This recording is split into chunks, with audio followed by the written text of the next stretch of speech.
Je te rappelle juste, mon frère, ma soeur, que le salut se fait en 3 phases. Le salut se fait en 3 étapes. Je suis sauvé, ça c'est mon esprit qui est réconcilié avec Dieu.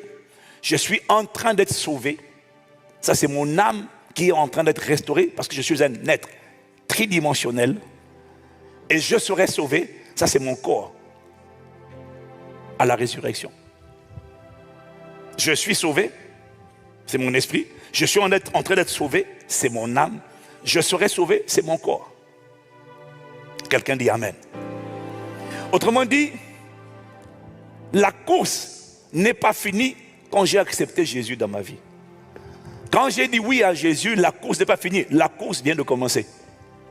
Parce qu'il y en a qui croient que quand j'ai dit oui à Jésus, c'est fini. Non! Il faut affermir. Il faut assurer le salut. Il faut consolider le salut. Ce n'est pas fini, ça commence. Si tu me suis, tu dis Amen. Et comprendre que le but de Dieu, ce n'est pas de te mener à accepter Jésus. Accepter Jésus, ce n'est pas la fin. C'est le commencement d'une nouvelle vie. Le but de Dieu, ce n'est pas de te mener à dire oui à Jésus. Non.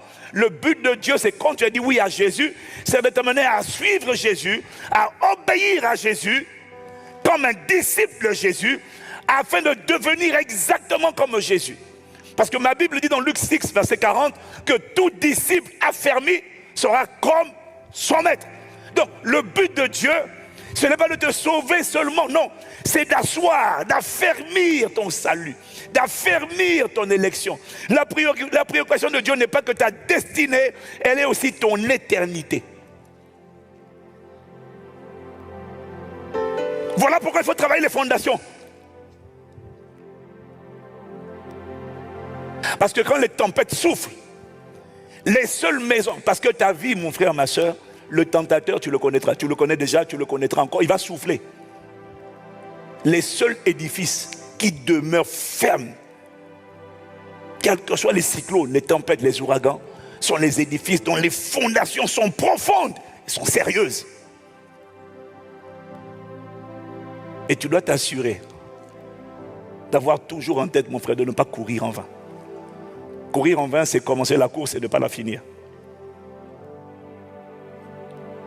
Et je vous ai dit la fois dernière, je vous ai dit que les seules personnes assurées de bien terminer la course, ce sont des gens qui se sont battus de leur vivant pour que le cœur de Dieu soit trouvé tout entier en eux.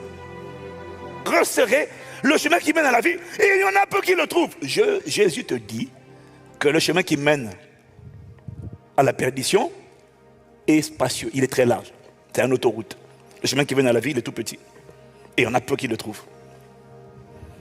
Donc, par plusieurs avertissements quand même, il faut que tu comprennes l'importance d'affermir.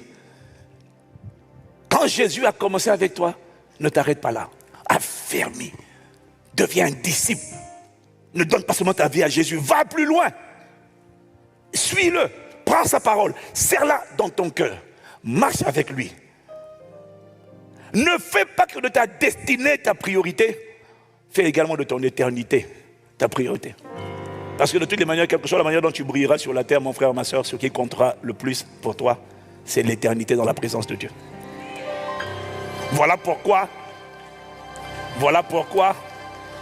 il y a plusieurs textes qui te rappellent cette notion et cette importance d'affermir ton élection. D'affermir, d'être déterminé. Dans Philippiens chapitre 2, verset 12, Paul dit, alors je vais aller vite, ainsi mes bien-aimés, comme vous l'avez toujours obéi, travaillez, tu connais cette expression, travaillez à votre salut avec crainte et tremblement. Travaille à ton salut avec crainte et tremblement. Ne te laisse pas séduire. Ne te dis pas, maintenant que j'ai donné ma vie à Jésus, je peux vivre comme je veux. Non, mon frère, quand il t'a appelé, non, on continue. 1 Corinthiens 9, versets 26 à 27. Moi donc, je cours non pas comme à l'aventure, je frappe non pas comme battant l'air, mais je traite durement mon corps et je le tiens assujetti de peur d'être moi-même rejeté, disqualifié après avoir prêché aux autres. Pourquoi il fait ça? Parce que mon frère, commencer, ça ne veut pas dire que tu vas finir. Pour finir, il faut que tu sois violent avec toi-même. Il faut que tu prennes ton âme. Tu dis à mon âme, oh mon âme, on va bénir Dieu. Mon âme, on va obéir à Dieu. Mon âme, on va marcher avec Dieu. On va marcher dans l'obéissance à la parole de Dieu. Parce que je n'ai pas commencé avec Dieu. Je n'ai pas commencé la course pour ne pas atteindre la ligne d'arrivée. J'ai commencé, ça me prendra le temps que ça prendra, mais je vais atteindre la ligne d'arrivée de l'éternité.